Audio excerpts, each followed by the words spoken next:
So to continue from where I left off, the next event, it really was. I mean, it's relevant to what's going on, and it was a time where my life went from good to bad. um, Me and Amber had actually gotten divorced in February of 2019. We then decided to reconcile, get back together. We got a place together right downtown, right down on Clark Street, just down from Taco Bell. Really liked it. It was a nice big house. We were happy. But we got into an argument one day. I worked from home. This was by July. We were living in this house. I worked from home. I had a little office. I worked a phone job. I would call and raise money for charities. But Amber, when I got from work, she she was questioning me because some girl had asked if I wanted to smoke a joint at 1:30 in the morning. I responded to her. I was in bed with you. I was sleeping. Honestly, if you want an answer from me, I told her I was like, I'm just social when I smoke. I smoke pot.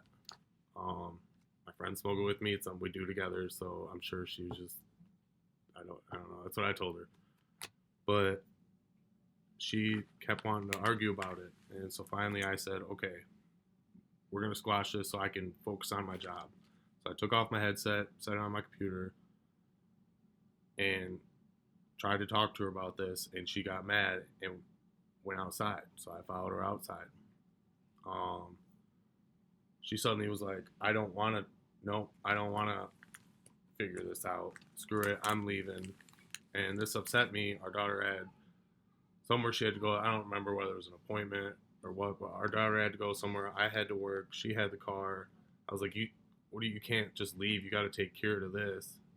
And we were arguing next to her car, and I won't lie, I made a mistake this day. I will never say that I wasn't guilty for something in this event. I slapped her windshield on her car. I was just frustrated, and that's how I responded poorly.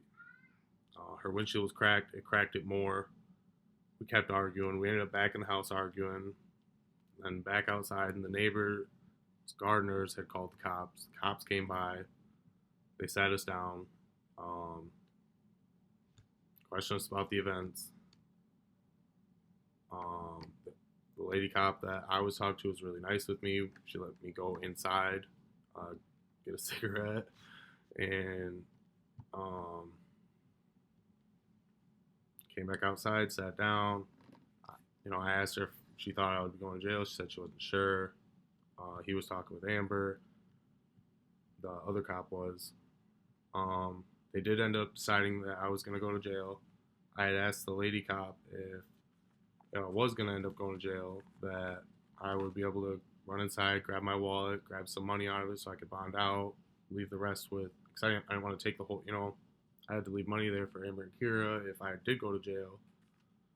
And she said it, yeah, that wouldn't be an issue. And then when the male cop finished talking with Amber, he came over and told me that I needed to stand up and put my hands behind my back. Um, I was smoking a cigarette. I had flicked it and um, looked at him, and I had asked him if I could go inside and grab my wallet. I said they could, I went in there for cigarettes, and the lady cop came in with me. I showed her the house. I was proud of it. um, but he got kind of mad and was like, "No, I need you to stand up now." And I went to stand up, and I had already put my hands behind my back, and I said that the lady cop said I had a right to kind of go do that because I asked her if I could.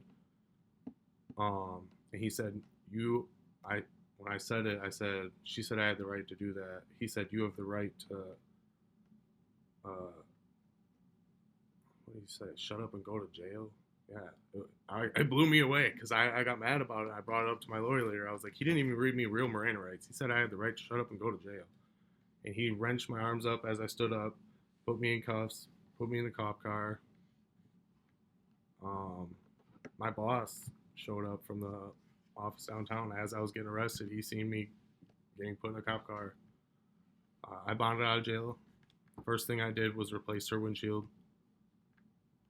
Um, I was contacted by my lawyer, Robert Hackett, and I told him that I would plead guilty. I literally day one, I told him I will plead guilty to malicious destruction of property. I messed up that day, but I never touched her, I never pushed her, I never threatened her.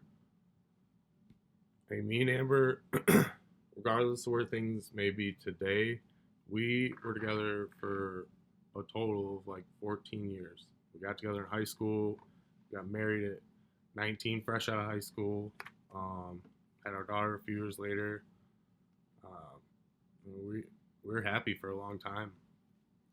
Things change, and that's why they're where they are now. But we decided to reconcile, and we got back together. And even through this, Amber wrote letters during this event. She wrote letters to the prosecution saying Broderick is not violent. He's never been aggressive towards me. I've never been feared for my life or safety. The prosecution just, Amy Clapp, she said, I know you two are talking. And truth be told, we were. What do you mean? I have a child with this girl.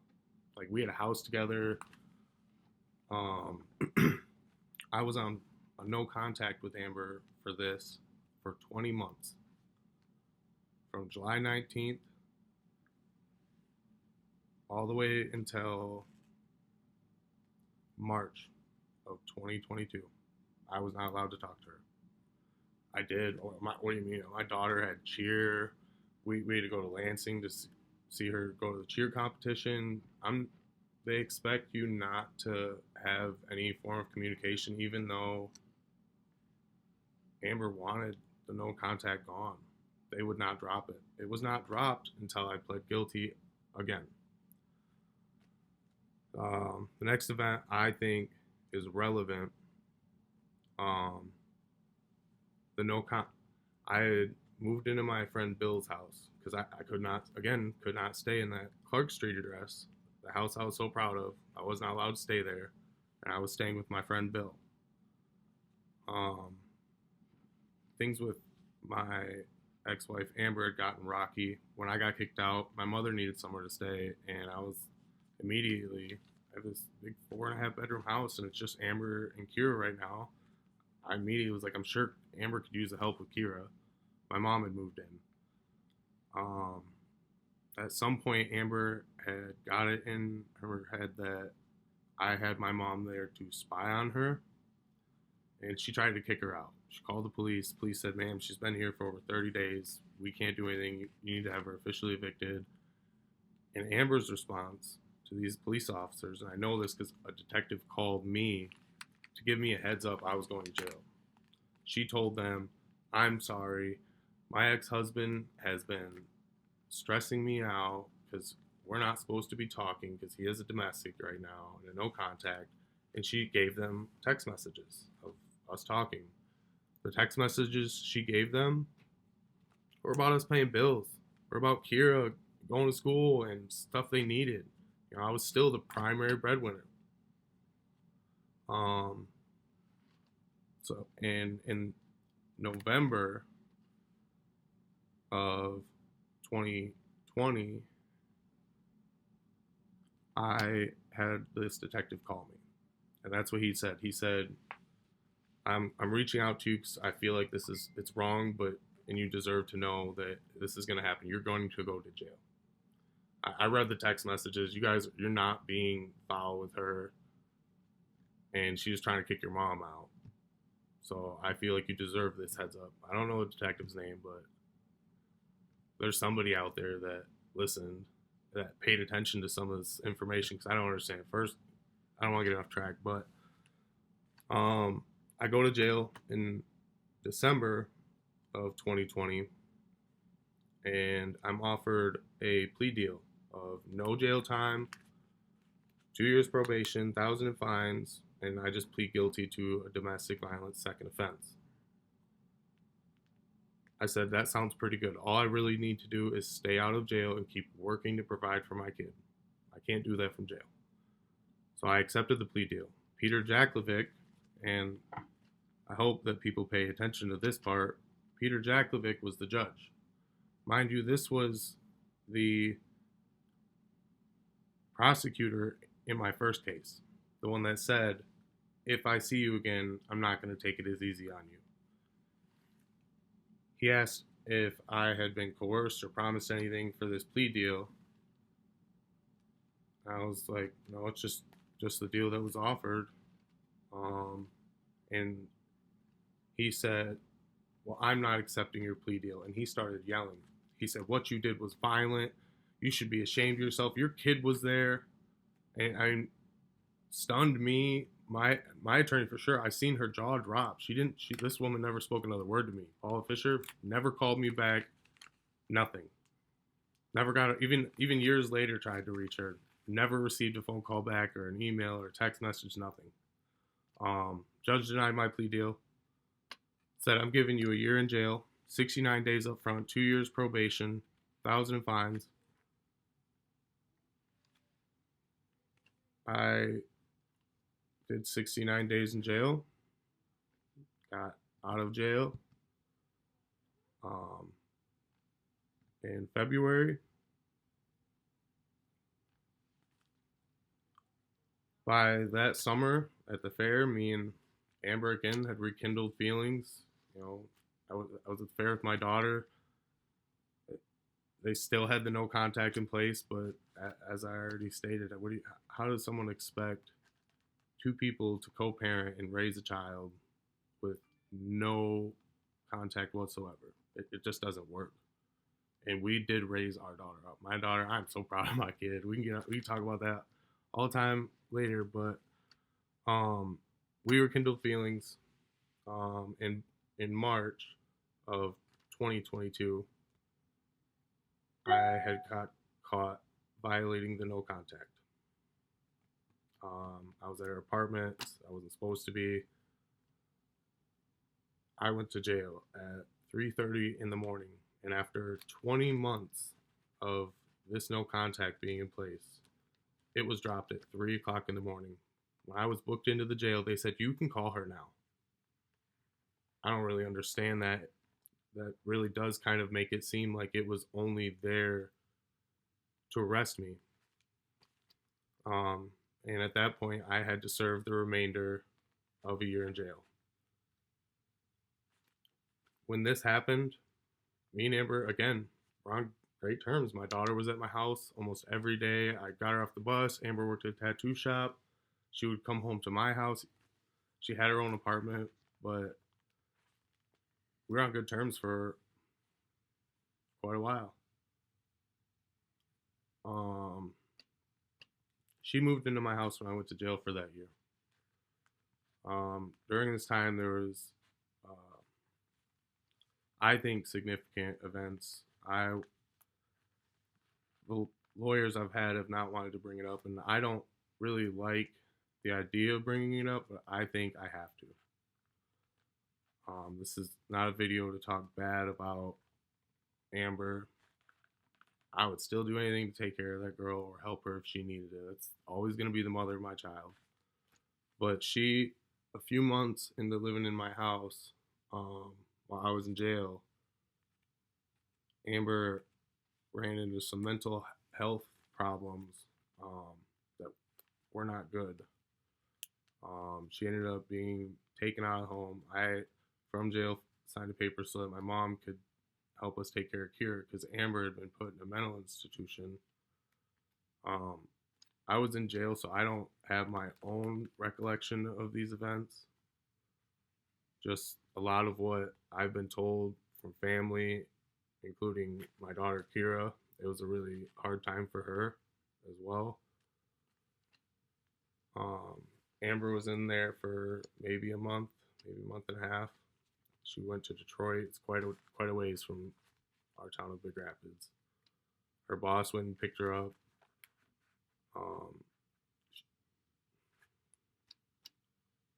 Then by November, I come out of jail, and Amber's medicated heavily at first. It wasn't good. I was glad when they reduced it. She was able to go back to work. At first, she was very lethargic. She actually right before I got out of jail, someone at the salon had called the cops, said they thought she was on drugs because she looked like she was falling asleep at some salon or something. Uh, Her coworker Cassie came and picked her up, gave her a ride home because they wouldn't let her drive, but they did. They had to reduce her meds down, but once they did, she was doing really good. I think that point in time was brief, but that was the best version of her I've ever met. She just wasn't stressed out. She used to have a lot of anxiety. I don't think it was like debilitating. Obviously, I loved the girl for fucking 14 years. Um, uh, Sorry, I'm gonna get off track. Um, by May of 2023, there had been doubts that I'd had that Amber had maintained taking her medication. She started having just little outbursts, and she would just do stuff that was out of character for what I'd seen recently. And I tried hinting and questioning at it, are you still taking your meds? And it was always, you're not my dad. And I get it, and I don't like bringing it up. I know it's a sensitive subject for her, so I don't like bringing it up, but I was worried. But in May of 2023, Amber made a threat. She said she was going to get me thrown in prison for the rest of my life. This is a really real threat for me. Like I just got out of jail for a year. The idea that I could do any amount of time is not unbelievable. I just did a year and I never hit this girl. Amber was seeing a therapist at Community Mental Health in Big Rapids, and I knew this, and I reached out to them. And they have a person in place for just such kind of things, where you have a person that sees them and you're worried about this person. It's called their crisis counselor. This lady's name was Peggy. I went and met with her, and what she suggested we do was file a petition with the courts. The petition was to have her medically examined, like not medically examined by like a professional, to make sure she wasn't having any adverse effects to her medication. Now, we filled out this petition and I turned it into the courts, and over the next few days called them, and eventually I was told that the judge did not sign it. And when I filed the petition, I told them my concern is this threat she's made. It's a real threat for me. That's scary to think about. Like I turned my cameras around in my house.